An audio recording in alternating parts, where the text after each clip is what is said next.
So last week we talked about hating, like what is bad, like sin, right? And so it's so important for us to do that, not just individually, but collectively. Like, not to the point where we're like judging someone and saying, oh, you're terrible, but more like, I see the things in your life that are destroying you, and I've been there. It's destroyed me. I don't want it to destroy you, right? So it's different.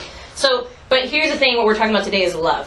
So you have to have that. You have to have love in order to really care about someone enough to be like, I don't want you to go through this. So we're going to be talking about gluing to the good, looking at the good in people, and loving them. So it's not enough to just confront sin. It's not enough to just hate it. We've got to love what is good in people, or else that won't matter. So we must intentionally first build a community that actively encourages one another, that actively reaches out to one another in these areas in our lives where God needs to work in us and where God is working in us already. So we have to look at each other and say, man, I know that God can do more, but I can see what God has done. So it's a double thing. It's a dual thing. Romans 12:9, love in action. Love must be sincere, hate what is evil, cling to what is good. All right, I'm going to break down a little scenario for you. Imagine you have a friend, I don't know, his name's Mark. Mark has had a past. Mark has a lot of demons following him from his past. Mark has been through a lot, right? So here's your new friend, Mark. He's a new believer. He's been coming to come around you. His life's a little messy still. Each day is still a struggle, but he's getting one step at a time closer to where he needs to be. Now, what does Mark need from us? Mark doesn't need someone to be like, hey, you're not there, buddy. You too bad for you. You're not doing so well, right? Mark doesn't need a daily reminder of evidence that things are terrible. He needs a daily reminder that in his life things are good, okay? And so what does that look like? Well, that looks like grace. And that he needs an active reminder of what grace looks like in our lives. But he also needs it in his life. He needs someone to stand beside him and say, I can see what God is doing. I can see what God has done. I can see God in parts of your life. I can see what you can become. I can see what you're becoming. And so Mark needs that. We might be Mark at some point in our life, and hopefully we treat Mark the way we want to be treated, right? And so hate what is bad. Look at it and say, I can see this destroying you, but man, it doesn't matter if you're not loving what is good. Okay? So Genesis 1:27 says that we are created in the image of God, in His own image. Today's going to be a little bit different because we're going to be breaking up a couple times and talking. So just letting you know that now. Disclaimer, heads up, you will be having conversations today with different people. Because I think that it's important to kind of get out of the monotony and switch things up a little bit. And so we will be talking about these things, so please be active listening today. Like, this is a cue. Listen, because you're going to be talking, right? So we know that God created us in His image, so in us there has to be some form of God. And even in our worst days, in our worst times, we could still choose to highlight what is negative or highlight what is positive, right? And so when we actively love someone and we want to encourage them, yes, we could see all the struggles that Mark went through. But if we could tell him, hey, I could see what you're not struggling in right now. I could see where you're going. I could see it. Let's keep going that way. Encouraging someone to keep moving towards that. Then we're loving them actively. Mm-hmm. As well as also not letting them live in what could be destroying them, right? So I want to go through why that is so important. It's because Jesus affirms us first. Affirmation. Just tell someone, I'm encouraging you. Things are great. You're doing good. I'm not talking about like false affirmation. Like, who cares if you have nice shoes or not? Those are compliments. That's not deep godly encouragement. Okay, understand the difference. Like, you can compliment someone all day long. I really like the way you dress, or I really like the earrings you chose to wear today. Those are great little like pats on the back. But those don't do anything deeper than the surface. Like, we need to be encouraging people to the core of who they are, right? We've got to get to a deeper place to encourage people, and that's completely affirming them.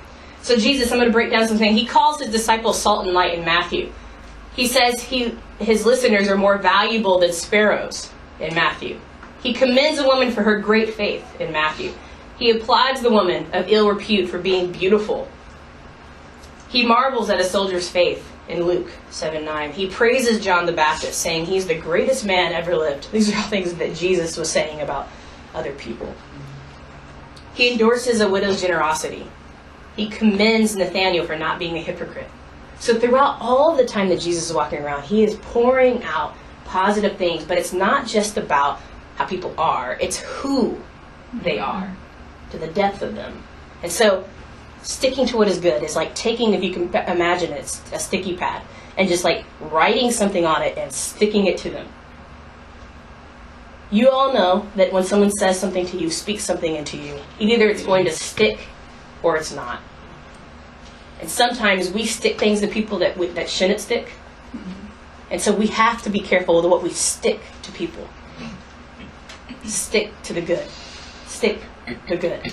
Glue the good. Glue to the good. If we want our outcome in our lives to be fruitful, then we must be fruitful to other people.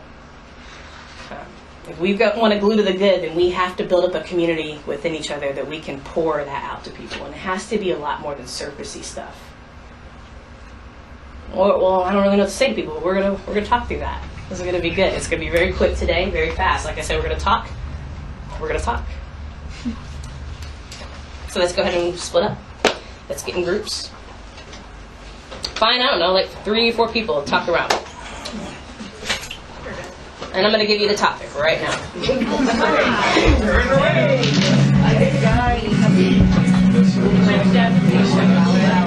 Yeah, you're good. You're good. I'm going to play it. All right, so this is what I want you to talk about. Okay.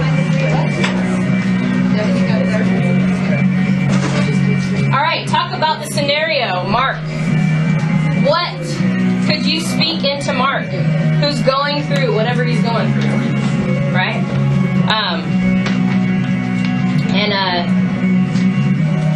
What can you pour into him if you know that he has made a choice to change his life around? You know what I mean? This is just a scenario. Talk about it. What are some good things that you could start to see in someone or start to speak into someone who you know has a messy past, who's struggling with different demons in their lives? What can you see that you could say? Go ahead, real quick.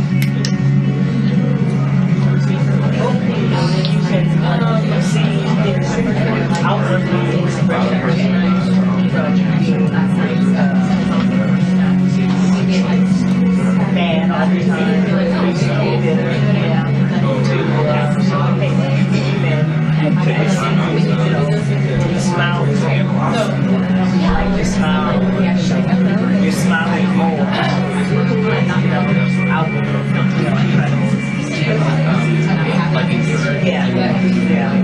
Actually, it's like, I always say that I felt somebody that I think she's encouraging, I noticed this.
both. You're both Mark? Oh. All right, so we know that we have the ability to speak life into people. Now, if we can talk about an imaginary person and talk about how we could help them, then let's think about the people in our lives that are actually real. And let's just try to figure out a way that we can actually think about these things. Like, don't make it so unintentional to where you're just having relationships going through life without, like, making it intentional to speak life. Like, you're not just going through life. We're not just going to church together. Like, let's be intentional with how we talk, what we say to each other. Let's be a little bit more intentional, like just now, like when we talked about Mark. Like, how are we being intentional with how we're speaking into people? Because even dogs have an ability to encourage. Or an animal. It doesn't have to be a dog if you're a cat person. But Bobby is on there because this week there was some rough spots. I want to be very vulnerable with you guys. Opening a church, starting a church can cause a lot of waves. And I knew that was going to happen, but until I've been here, I didn't know it was going to be like this, right? And so there's been a lot of different stuff going on every week that's like, man, this is like crazy. Like, starting a church is like that feeling that the water's coming to about right here and you're just breathing like right here from a leadership point, because what we're doing and what God's doing is so powerful in our lives that the enemy wouldn't want that to happen, for one, and two, people who are not hitting their marks in their life. If you guys go back to last week's message, if you haven't heard it, you can go online and check it out. So if you have time, you can listen to last week's message. So people who aren't hitting the mark in their life are a little bit bitter, right? Or, frustrated. Or in some way, they're just not. It's like frustration. So even though, like, a lot of times people say things that they do, let's just give them this credit. Like, there is spiritual stuff to it. But there's also frustration and man. Like, I'm not happy with what I'm doing in my life, so I just don't want them to be happy either, right? And so there's a lot of attacks and all that kind of stuff happening. So this week had a rough week. And so I'm not a crier. Like, I don't tend to cry often.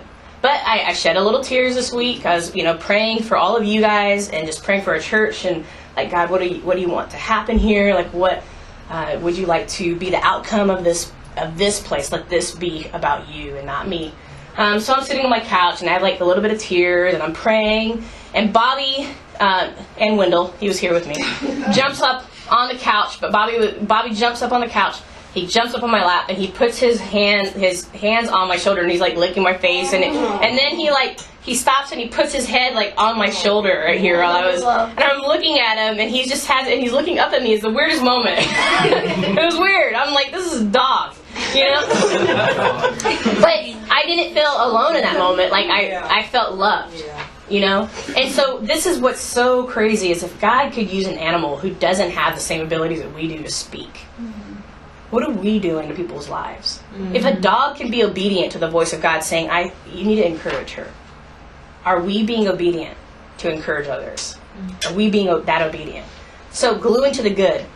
Bobby was my blessing this week. So thank you, Chantel, for that too. But in the bigger scope, if a dog can see that someone needs encouragement, we should be able to see it. But the crazy thing is that we have the ability to speak life into it, where a dog just looks at me. How much more powerful is it that we can actually speak things into people? We got to glue to what is good. We have to take sticky notes and smack it on someone and say, this is who you are. I see who God is in you. Bam! You can walk around with this label all day long because it's you. Right? Like, this is who you can be. Not settling. Not letting someone settle. That's so important. Hebrews 10:24-25 says, and let us consider how we may spur one another on toward love and good deeds, not giving up meeting together, as some are in the habit of doing, but encouraging one another. And all the more you see the day approaching. Encouraging one another. Let's not give up on doing that. And we have to look for God so aggressively in other people that we have to aggressively point these things out. Because we have to be willing to say, okay, these are things I could see messing up your life. But we've got to be just as aggressive to say, but these are things that I could see becoming awesome in you, and I can actually see God working in you. And it's not about complimenting you. It's about who God is. We have to understand that God is what the good is in us. What does that mean? Well, God gives us His good. Comparisons. God, He takes a selfish person and He turns them selfless. God, He takes a prideful person and He brings them humility. God, He takes an apathetic person and overwhelms them with passion. This is the good that God brings in people. He takes the abuser and He brings kindness. Even abusers, even people that have hurt us, can be redeemed. Mm-hmm. God takes the violent and He creates meekness.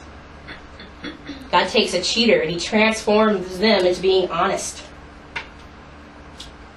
God takes all of our wrongs and He gives us all of His rights. And He needs all of us to start speaking that into people. It can't always be about the negative.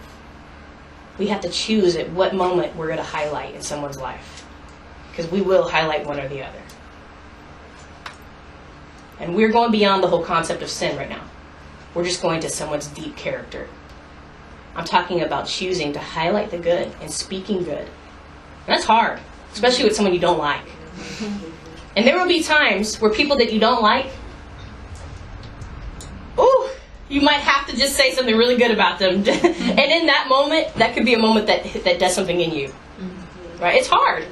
Believe me, I'm there, man. If I can't, I have a hard time. I will just completely just be like, okay, I can't be around you too. I'd rather just not. We don't even have to act like we know each other. And so like God always puts me in situations where I'm like standing in an elevator with this person or something. So it's like, oh, okay, how are you? It's good seeing you. Really? You know?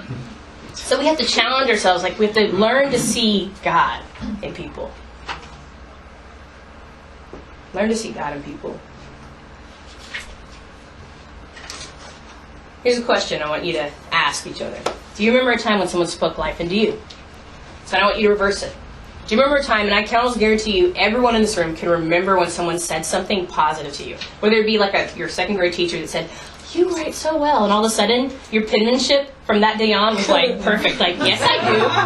Yes I do. You know what I'm talking about, right? When someone like affirms you, and all of a sudden you're like, yes I am. Yes I did. Right? Like, you know what I'm talking about. Like when someone says, hey, you, okay, my mom used to trick me and say, Aaron, you're the best bathroom cleaner I've ever seen. I was like 5 or 6. I had a rag in my hand, like, I am? Yes, I am. Right? She's like, I have never seen a bathroom be as clean as good as this. So I'm like, that's right. Where's the brush? You know? I'm like walking around like, all right, yes I am. I'd go in that bathroom, I'd be cleaning, and it tricked me. I did not. And I started enjoying cleaning because you know what I looked for? Was that affirmation that came from it. And all of a sudden, I took it on. I was like, okay. And you did that with cabinet organizing too. And let me let you know, I found that out real quick that was not true.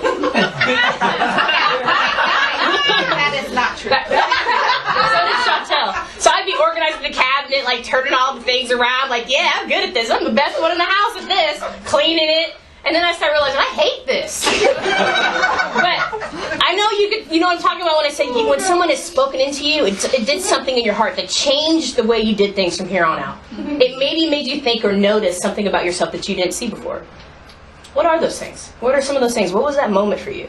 It could be spiritual. It could be just someone in life that you encountered that from that moment on, it just changed me. Like I started doing things the way they saw it, what they saw in me.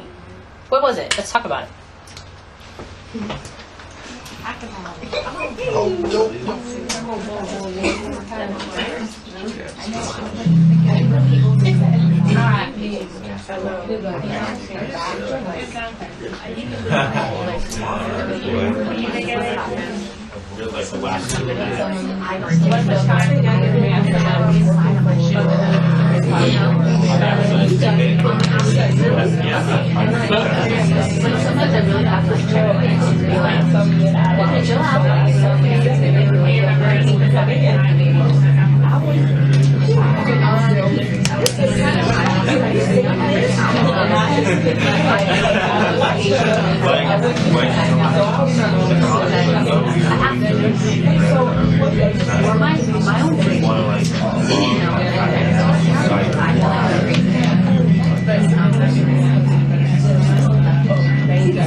Come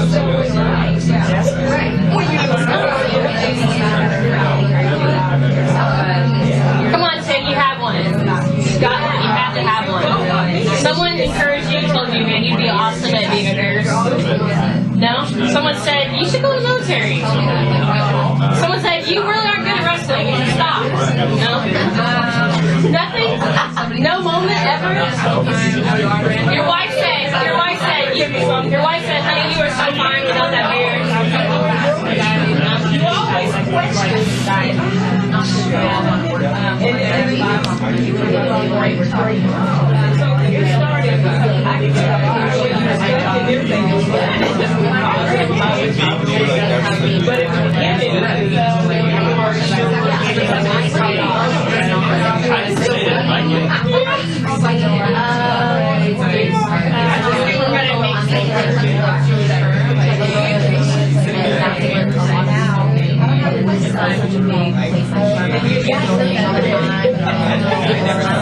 All right, wrap that up.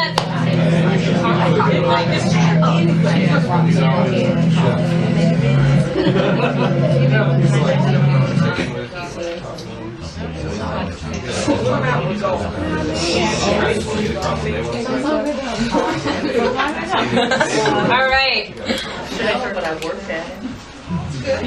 All right. So it's kind of cool, kind of reminiscing, talking about some things. Maybe in this moment, God's even saying, "Hey, remember that? Let's start doing that again. Let's live in that a little bit more, right?" Or if you can't think of anyone, it's okay. Maybe in the next week or so, maybe someone will be that person. Or maybe you just need to just listen, and maybe God has been that. All right. So now I want to break down top 3 reasons why we, all of us, have a hard time gluing to what is good. Gluing to what is good. Number 1. We'll wait for it after I'm done with it. Megan, you're doing great. Number 1, I want to talk about comparison. Why do we have a hard time gluing to what is good and sticking good sticky notes on people? Well, number 1 is comparison. Mark Twain said, "Comparison is the death of joy." It robs both you and I from being blessed and being a blessing. A blessing. Blessing. Comparison is number 1 of the reasons why we have a hard time speaking life into people, gluing to what is good. Even deeper, comparison is the killer of authentic encouragement. Or competitiveness. Be competitive. Like, I want to be better than everybody, so why would I want to point out to them what they're better at than me? I don't want that feeling. I don't want them to know that, actually. I'd rather them not know. Okay? Wanting what someone else has. Not wanting others to be better than us. Not wanting to point out to someone what you feel bad about in yourself or in your own life. Comparing. God, how come you haven't done that for me? That kind of leads to jealousy in some way. Comparing. So James 1:17 says, "Every good gift and every perfect gift is from above, coming down from the Father of light, with whom there is no variation or shadow due to change." So everything that everyone has, these things that you're comparing yourself to, that's their gift. God's given it to them. And it doesn't mean that in time that God will give it to you. But if you can't stop to look at other people and say, I can't compare myself to them. God has given them that. Then you will never notice what God has given you.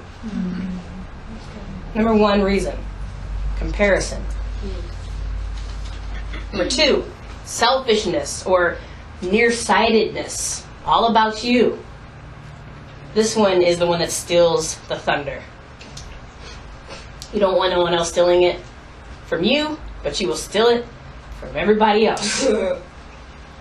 This is a hard one. And I'm not talking just to you guys. I think when God showed me all these, I was like, oh, okay, thanks, God. Appreciate that. Working on them all 3. There's 3. Reasons why it's hard to glue to good, to stick goodness on people. Selfishness and nearsightedness. All about me. Waiting for someone to be that person to give you the encouragement. Like, what about me? I'll just sit here and wait for someone to come and tell me something good about myself. It's like the person with the mentality with the cup out and never the one who wants to hold the picture. The one that's constantly waiting for affirmation, but never the one that's willing to pour it into anyone else. Like, kind of like it's about me. So focused on myself that I can't pour into anyone else. So focused on me. It's like, I'm the one that deserves these words. Like, look at my life. I'm miserable. So you can't even go past your brokenness. And the thing about that is, the only way you can get past your brokenness is to pour life into someone else. Because the more you pour life into someone else, this is what's awesome about God, is that then they pour life back into you. But it's not because of your own selfish gain. Right? Selfishness, nearsightedness, only looking here, only seeing here. You have to look beyond yourself in order to experience real joy. You have to look beyond yourself in order to speak encouragement into someone. You have to look beyond yourself and your brokenness in order to understand even why you're broken. Philippians 2:4. Let each of you look not only to his own interest, but also to the interest of others. Also to the interest of others. 3. Pride. Pride not only blocks our ability or our capacity to receive anything, but it also prevents us from affirming anyone. Pride.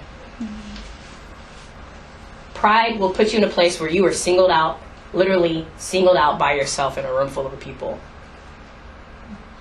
Pride has you at a place where you can't even hear words of encouragement from someone. Like, how dare they tell me anything about me? Like, how dare someone come to me and tell me things I already know about myself? And why would I do that to you? Like, can't you figure that out? Pride. Why do I need to come and tell you things good about you? I don't need to do that. You need to find someone else to do that. Pride.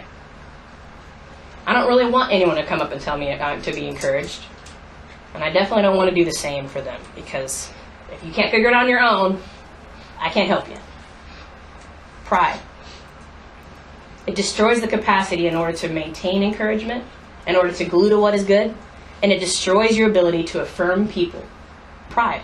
It will knock you out, but unfortunately, it will affect your relationships around you. 3 reasons why it's hard. 1 is comparison. 2, selfishness, nearsightedness. And 3, pride. Proverbs 16:18. Pride goes before destruction, and a haughty spirit before a fall. Pride will not just destroy you, but it can be a reason why someone else around you is being destroyed. Check out this video real quick.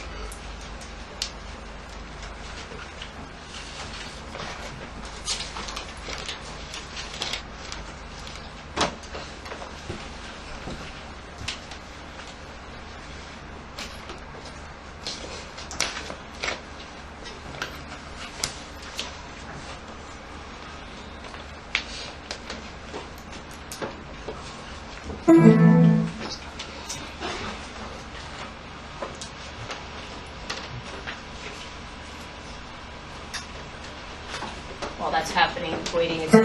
This is just to set it up. It's a comedian. He's going to be talking about the me monster, all about me, focusing on me.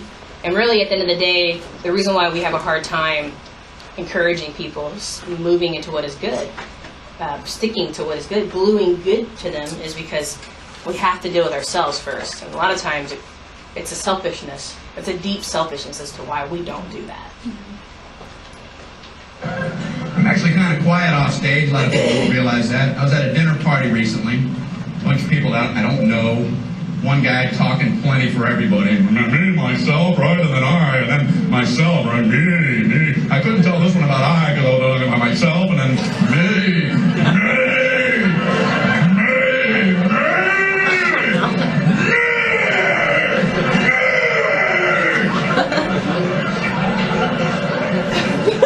Beware the me monster. So I tried to jump in with a little story. I don't want to just sit there the whole night. Right when I'm done with my story, this guy goes, "That ain't nothing." Didn't mean to waste everybody's time. Telling my nothing story. Here, let Marco Polo speak. He's back with tales of adventure. My story ain't nothing. Maybe maybe it wasn't, because I made the mistake of trying to tell a story about having only 2 wisdom teeth pulled, and I learned a lesson. Don't ever try to tell a 2 wisdom tooth story, because you ain't going nowhere. The 4 wisdom teeth people are going to parachute in and come with your 2 wisdom tooth tail. You will never complete one, trust me. Oh no. I'm trying to tell my story. You know, I had some wisdom teeth pulled. I had 2, I had 4 pulled. Oh, okay.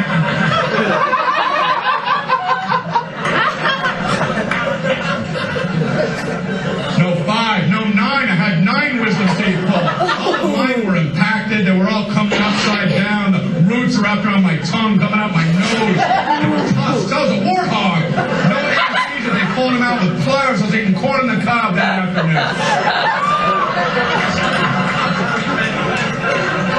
Pin the blue ribbon upon his chest.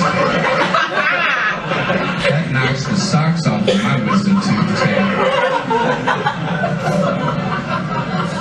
Why do people need to top other people? I've never understood it, and I see it all the time. Obviously, people get something out of it. At best, people wait for your lips to stop. Yeah,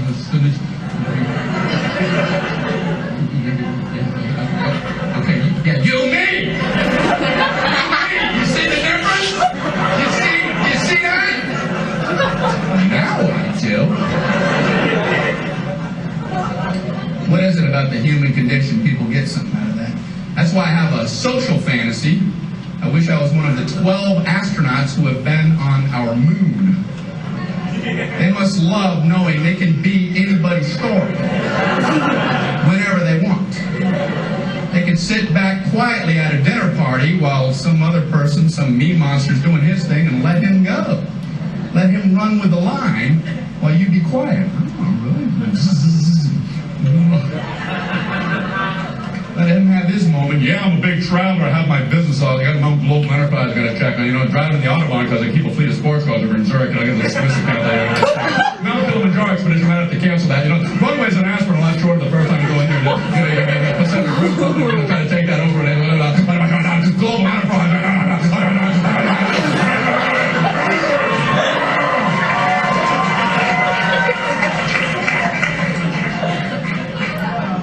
I walked on the moon.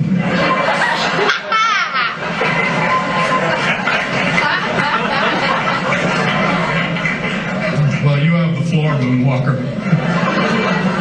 You know, you mentioned driving on the Autobahn. That reminded me.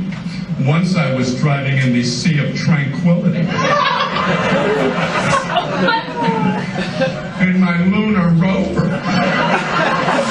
And I too was worried about our speeds, and I remembered, wait, we're the only ones on the moon.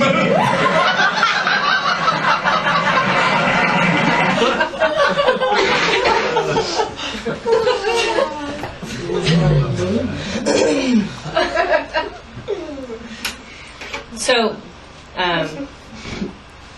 we see that a lot of times not being able to share the good is because we haven't made room to do so in people's lives.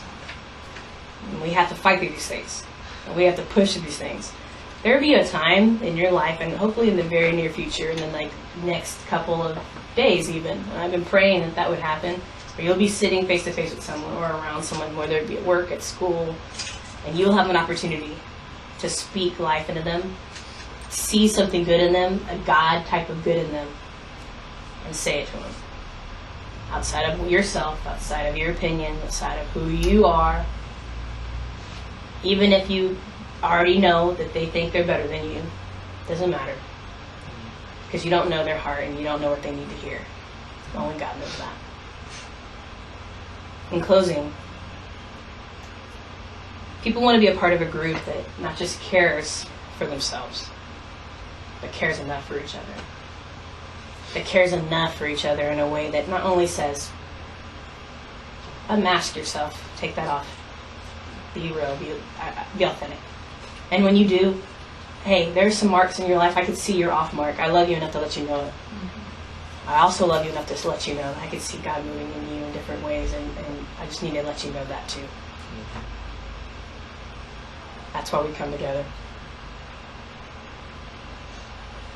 Cares enough to confront the bad, but also loves enough to encourage them to what is good, what is God good in them, and working in them, moving in them, changing them, shaking them, seeing God move in someone and noticing it. What about the sticky notes? What are you sticking on people? What have you been sticking on people? So I'm going to a party, and I had to go to a greeting card store to get a birthday card. These places are way too subdivided now. They don't have just a simple birthday. I don't even... Okay, there we go. It's okay. Going back. People will see God by the way that we love each other. People will see God by the way we really love each other. By the way we love each other. The way that we don't just, let people fail around us without saying, hey, you could do better. We don't just kind of let people go through the motions of life and just miss the mark in their life. We actually tell them, hey, things are off. I know because I've been there. I could see it. And not only that, but we also say, hey, I could see God doing something in you. I can't completely pinpoint every detail, but I just see the way you did this, or how you handled that person, or the words that you spoke. I just want you to know I noticed, I saw what God's doing in you. I noticed what God's changing in you. I see it. All of those things together create an environment that we're supposed to be a part of, a community. They'll know that we love each other by how we love each other. And they'll know who God is by how we love each other. And they'll know who God can be for them by how we love them. God is so good in that way. So it's so much deeper than going through the motions and going to church and all that stuff. This is so much deeper. And so today, I want to close out with this. Whatever you've been at in your life, maybe this past week, last couple of weeks, maybe you need to hear these words. God sees you. He sees you in every aspect of your life. And He doesn't want you to rob yourself anymore of joy with comparison. He doesn't want you to rob yourself anymore of joy with selfishness. He doesn't want the brokenness in you to not be healed by you not allowing yourself to love other people and care for other people. And He doesn't want you to be a victim of pride to where you can't go beyond where you're at because you don't even take the time to notice that there could be change that needs to happen. None of us are perfect. But man, if we can hold each other's hands and take steps towards that, then we're doing the right thing. So wherever you're at in your life, whatever it is you're going through, whatever you've been through, maybe today you need to hear these words. He loves you. His love for you is relentless. He has a plan for you, a purpose for you. He has already created you to be who you can be. Like the things that we see in ourselves sometimes don't even line up with what He sees in us. And so if you've been putting yourself in this kind of zone where you're just broken and kind of walking around like miserable, like I just don't like my life, and I wish my life was like that person, and I don't know why I can't have it like that, and why did that person get that handed to them, and how come I can't do this, or all these things, like this victim thing, and we all go through it, guys. Or, I don't need anything, I'm good. Nothing wrong with me, my life's fine. Good for you. And your state of denial. Because not everything can be fine. We're human. We have faults. Even the deepest secret places of our lives, people don't know about them, but they're there. So encouraging you with this, I want you to watch this video, and I feel in my heart that it's going to stir up something in you this morning, and I hope that it launches you to be exactly who God has called you to be. Not just to yourself, but to each other.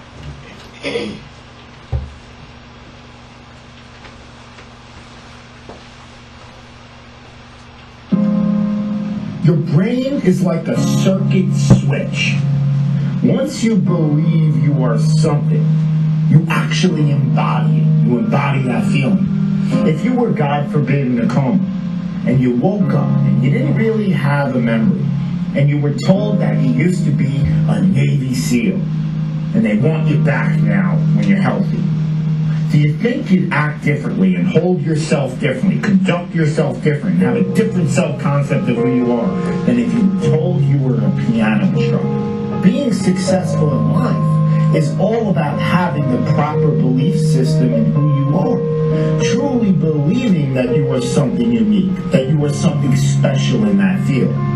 If you truly believe inside of you that you are one of the best actors in the world, you will be entirely different than if you're like, I hope I'm good.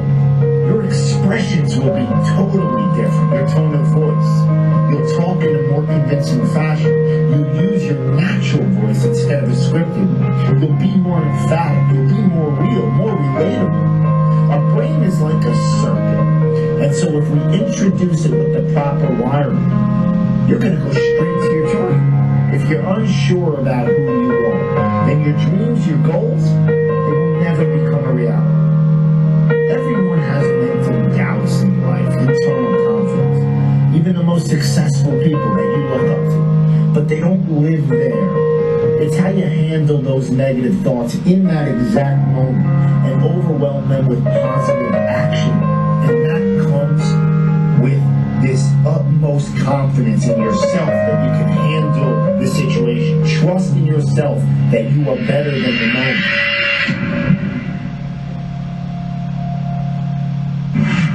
The greats think differently. The greats see differently, right? The greats have a different worldview. The greats, they approach the game in a totally different way. So I need you to do me a huge favor. I need you to think about what you're thinking about when your effort is low. Because if you can get this, you can get any success you want in life. You can have anything you want in life if you can get this. The next time you give a low effort, right? You give it 70% or 50% or 30%. I want you to think about what you're thinking about when your effort is low. If your effort is low, you're probably not thinking about the opportunity, you're probably thinking about the obligation.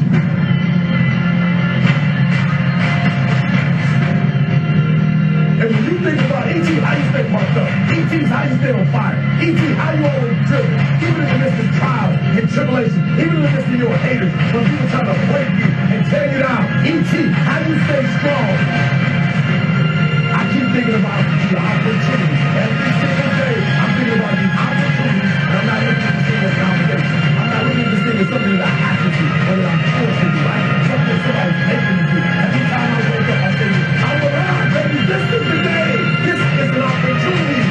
If you want what you've never had before, if you want to do what you've never done before, if you want to be what you've never been before, change your mentality. And I want you to see that effort goes up when you look at it as, I got an opportunity of a lifetime. But you should be excited about the fact that you have an opportunity.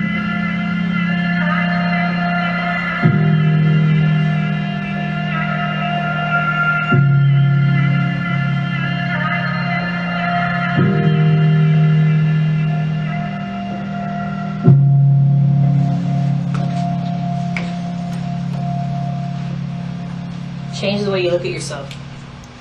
And understand that God looks at you and He says, I see great. Change the way that we look at people. And understand that when He looks at people, He sees great. Speak life into people. Stop allowing you to believe things about yourself that don't line up with what God sees in you. And take a chance, take that step to actually speak to someone. That could be a moment, like the moment you had when we were in circles and you're talking. I remember when someone said this to me and all of a sudden I just started getting it, like I did. I started doing something different. Coming together and loving each other is so much more than just coming to church on Sunday. It's saying, I see great in you. I see God great in you. It's not just the way you dress, or the way you play guitar, or the way you sing,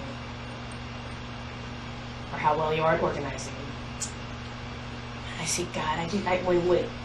When you put effort and when you put work into something, I can see God working in you, Chantel. When you do stuff when you put your mind to something, it's like God, He gives you this crazy like motivation to get the job done, this completion thing. Like, and it's always structured. It's always reliable. Chantel, you're probably the most reliable person that I've ever met. And that's like God in you saying, this is her. This is me working in her. Zach, like your creativity, when you can create something, when you actually take time to sit and think about something, you have these really crazy, great ideas. And it's like, it's so cool because when you start to speak about them and they're used in the church, like, and they're used in that kind of format, you could see God's glory coming through that creativity. Like, that is a God good in you. Like, when we did devotionals or when we did, like, prayer or anything like that, if you were around him during those things, he would have these profound breakdowns of scripture. And it's like, oh, I didn't even think of that. Yeah. But, like, that's God using that in you, and he's pouring that out. That's a God good in you. Cling to what is good. Allie, that whenever you walk into a room anywhere, you're always looking at, like, pictures and art, and in your mind you're, like, dissecting, okay, would I put it in that way? Would I do it like that? And that's really good. And like, I don't think you can actually probably go into a store without thinking about marketing or anything like that. Like, you're looking, thinking, okay, I see why they did that. See that? But, like, that's a God good in you because it's given you that ability to see things and create them in your mind. And I know that God wants to move in that in you. Like, these are God good. Amber, it's like when you're around people, I think they probably, when they first meet you, it's like, have we known each other for a long time? Like, something's up with, like, talking to you. It's like, seems like you were, like, totally in, like, kindergarten picture or something. Like, how do we know you? Yeah. I mean, other than you in Fallon's scenario, but you know what I'm saying? Like, there's, like, that God good in you that draws people to be comfortable around you. You know? These are all God good things. Devin, you're the most kind-hearted, silly guy. Like, you can go into a room and it could just be heavy and just someone could be down, and you have somehow could go in and just bring smile and laughter. And even though you don't know it, God used you in pivotal moments around us to just bring a sense of joy, and that's a God thing. Like, Mom, you have the ability to, like, look at something and say, okay, let's get this done, and you're the most. You have that. She should have been, like, in politics. She should have done something like government somewhere. Like, has the ability to get people to do things that actually benefits them. She is that person. She has been that person. I've seen it for years and years and years in my life, to where there's been people come into her life and she has the ability to launch them to do things that they never thought they would do. Or they wanted to do it. They didn't know they wanted to. There's just different things inside of all of us that are good God things. We all have them. We all have them. Cling to what is good. Take sticky notes and attach it to people. And say, this is who you are. And let me be a part of sharing that to you, giving that to you, saying it to you, putting it on you. If you ever have a one-on-one time with Megan, you'll know that she's probably one of the greatest listeners you'll ever talk to. Yeah. She will listen to all of your issues, all your problems, all the time. And she actually works through them with you. Like, she's a really good one-on-one person. She has that ability to make you feel comfortable to share and be vulnerable with everything about you. That's a God gift. These are all things that we all have. We all work in these things, right? We all work in these things. Let's be that to each other. Let's pour that into each other. And if this video didn't spark anything else, the one thing that just hits you is your obligation or your outcome. Like, are you obligated to do something? Do you feel like obligation? Is it weighing you down? Or are you inspired by what could be? Is it obligation or is it an inspiration? Challenge that in your life. Challenge that in your heart.